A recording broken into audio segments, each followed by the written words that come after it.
Break से पहले मैंने आपसे अर्ज किया था कि one and only Mirza Iqbal Baig साहब, क्योंकि क्रिकेट पर जब भी हम बात करते हैं सिर्फ उन्हें ज़हमत देते हैं, इंसाइक्लोपीडिया है क्रिकेट का। पाकिस्तान ने बहुत अहम फैसला किया है, भारत के खिलाफ मैच नहीं खेलना। वर्ल्ड कप टीम जाएगी लेकिन मैदान में नहीं उतरेगी। अब उसके ऊपर शशि थरूर की स्टेटमेंट आपने देख ली, बड़ी सेन स्टेटमेंट थी, लेकिन पूरे भारत में जो वावेला और जो धमकियां दी जा रही हैं वो एक अलहदा मंजरनामा है। ICC क्या कर सकता है ये एक अलहदा बात है, लेकिन ये जो फैसला हुआ इसका बैकग्राउंड है। 3 किस्म के फैसले सोचे जा रहे थे कि मुकम्मल वर्ल्ड कप का बॉयकॉट किया जाए, उसकी ज़ाहिर बात है कॉस्ट थी जिसको बचाया गया, पट्टियां बांधी जाएं, या फिर सिर्फ भारत के खिलाफ मैच का बॉयकॉट किया जाए, और ये खबर हम आपको दे चुके थे। तीसरी ऑप्शन का इंतखाब किया गया। मिर्ज़ा साहब, मैं आपसे समझना ये चाह रहा हूं कि पाकिस्तान ने जो स्टेटमेंट दी कि हम मैदान में टीम नहीं उतारेंगे, तो उस रोज़ 15 फरवरी को प्रैक्टिस सेशन होता है, दोनों टीमें आती हैं, लेकिन पाकिस्तान मैच खेलने से इनकार कर देता है। नतीजा क्या निकलेगा, असरात क्या होंगे? बहुत बहुत शुक्रिया अजमल जामी साहब, आपके तारुफ का बड़ा शुक्रिया। मसला ये है कि दोनों टीमें कैसे, पाकिस्तान टीम तो जाएगी नहीं। जिस टीम को 4 फीट करना है, यानी कि भारत की टीम तो 13 फरवरी को रवाना हो रही है कोलंबो, हालांकि उन्हें पता है कि पाकिस्तान क्रिकेट बोर्ड ने एक स्टैंस लिया हुआ है, लेकिन असल मामला ये है जामी के बोर्ड की मीटिंग होने वाली है ICC की। पाकिस्तानी टीम कोलंबो पहुंच गई है, 2 दिन आराम करेगी, फिर नेट प्रैक्टिस करेगी, और 4 फरवरी को पाकिस्तान का एक प्रैक्टिस मैच है, और 7 फरवरी को वर्ल्ड कप का पहला मैच है नीदरलैंड्स के खिलाफ।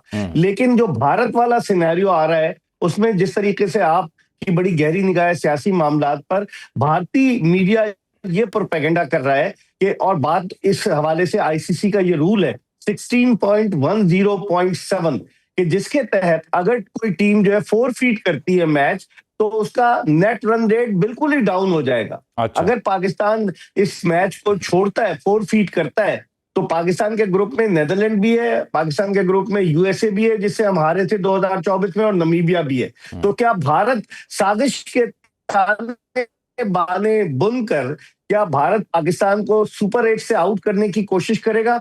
एक पहला सिनारियो तो ये है। दूसरा सिनारियो ये है कि ICC की जो बोर्ड मीटिंग होने जा रही है जामी साहब, उस बोर्ड मीटिंग में आपने पहले भी देखा कि 16 मेंबरान में से 14 मेंबरान ने इस बात पर रजामंदी जाहिर की कि बांग्लादेश के मैचेस श्रीलंका शिफ्ट नहीं किए जाए, सिर्फ 2 ममालिक खड़े थे। तो क्या ICC की बोर्ड मीटिंग में इस बात का फैसला होता है? क्योंकि पैसा तो पाकिस्तान और भारत के मैच से ही आएगा ना, $250 मिलियन। तो क्या इस बात का फैसला होता है कि पाकिस्तान को जब भारत से नहीं खेलना तो बोर्ड मेंबर्स कहेंगे टूर्नामेंट को खराब करने से बेहतर है कि पाकिस्तान को न खिलाया जाए? ये भी एक सवाल पैदा होता है कि पाकिस्तान को झटका दिया जाए। अब होता क्या है ये देखना पड़ेगा, लेकिन एक बंद गली में आ चुकी है इंटरनेशनल क्रिकेट काउंसिल। ठीक है, इसीलिए शशि थरूर ने आज बड़ी अहम बात की थी कि ये डर्टी पॉलिटिक्स आ गई, ICC को लीड लेनी चाहिए, तमाम बात करनी चाहिए और क्रिकेट को इससे दूर रखा जाए। लेकिन ICC में भारतीय हेजमनी का रोल कुछ और है। मेरा साहब, मैं ये समझना चाह रहा हूँ, $250 मिलियन टीका तो लगा ये भारत को, पाकिस्तान शिरकत करता है तो ICC का जो एनुअल प्रोग्राम और दीगर चीज़ें वो तो पाकिस्तान को पैसे मिलेंगे, क्योंकि बाइकॉट हम नहीं करें वर्ल्ड कप का। असल मसला ये $250 मिलियन का है भारत के लिए कि अगर पाकिस्तान नहीं खेलता तो ये नुकसान होगा।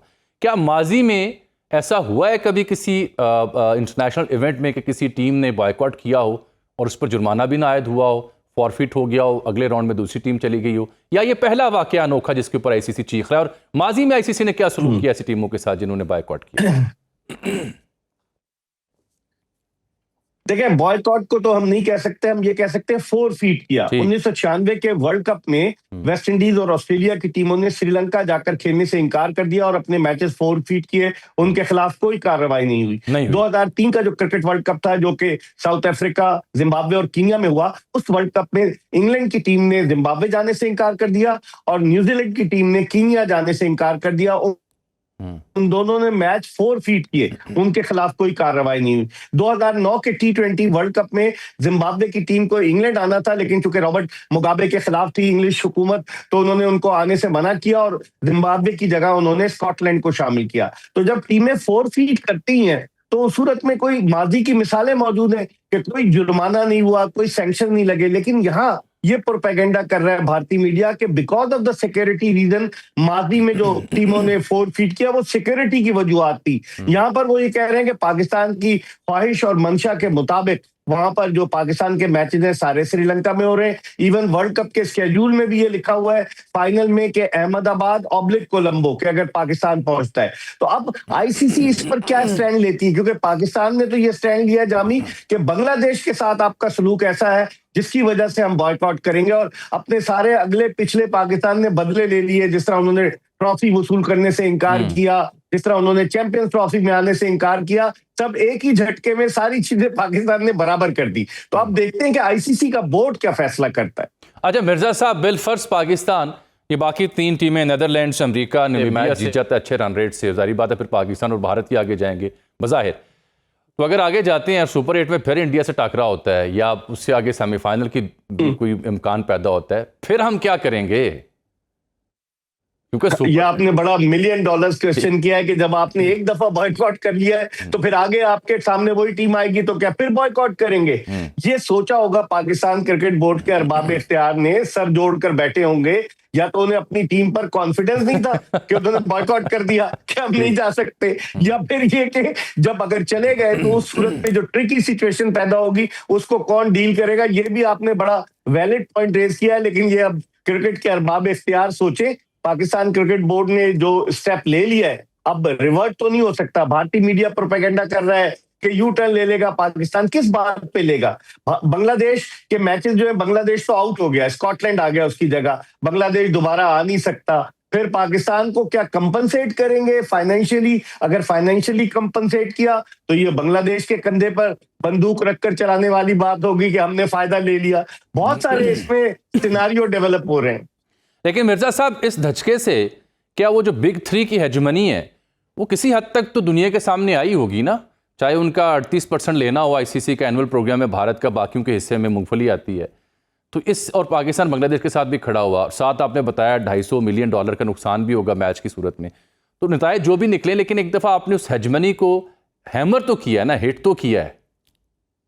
बिल्कुल आपने सही कहा। मैंने यही कहा ना कि पाकिस्तान ने एक ऐसी जगह पर चोट मारी है कि जिसकी वजह से अब तक तिल मिला रहे हैं। भारतीय जो है वो समझ नहीं पा रहे, आईसीसी समझ नहीं पा रही है क्या हो रहा है, हालांकि इन्फ्लुएंस है भारत का आईसीसी पर। तो वो हेजमनी जिस तरह बिग 3 बना था, आपने खुद कहा भारत, ऑस्ट्रेलिया, इंग्लैंड, वो जल्दी खत्म हो गया। अब पाकिस्तान चौथे नंबर पर रेवेन्यू शेयरिंग में है। पाकिस्तान सबसे ज्यादा भारत, फिर ऑस्ट्रेलिया, और फिर उसके बाद इंग्लैंड, और फिर पाकिस्तान। तो अब पाकिस्तान को कितने परसेंट मिलते हैं? $35 मिलियन मिलते हैं साल के। बाकी तो भारत कहता है कि जी हमारा 80% रेवेन्यू हम जनरेट करते हैं, हमारा ज्यादा शेयर होगा। तो अब आईसीसी पॉलिटिसाइज हो गई है। जामी साहब, आप तो सियासत के खिलाड़ी हैं, आप खुद सियासत पर गहरी निगाह रखते हैं। मैं समझता हूं कि इस वक्त जो सियासत आ गई ना आईसीसी में, जो सियासत का जहर सरायत कर गया है, वो आईसीसी को आने वाले वक्त में बहुत ज्यादा डैमेज करेगा। मिर्जा साहब, before we wind it up, एक बड़ा अहम नुक्ता है, क्योंकि अब टीम जा ही रही है।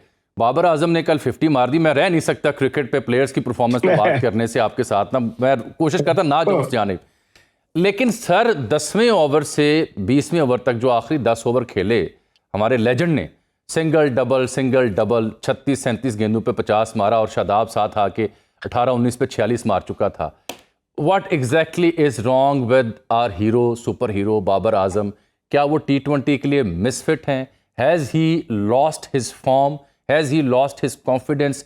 Is it over for Babar Azam? मैं प्लीज आपसे समझना चाह रहा हूं। बाबर आजम कल का हीरो आज का जीरो नजर आ रहा है। हालांकि रन स्कोर कर रहा है। पिछले साल उसने सिर्फ 2 मिस सेंचुरियां बनाई थी, इस साल उसने 1 मिस सेंचुरी बनाई, लेकिन उसका कॉन्फिडेंस जो है ना वो बिल्कुल तितर बितर नजर आता है। उसकी क्या वजूहत है?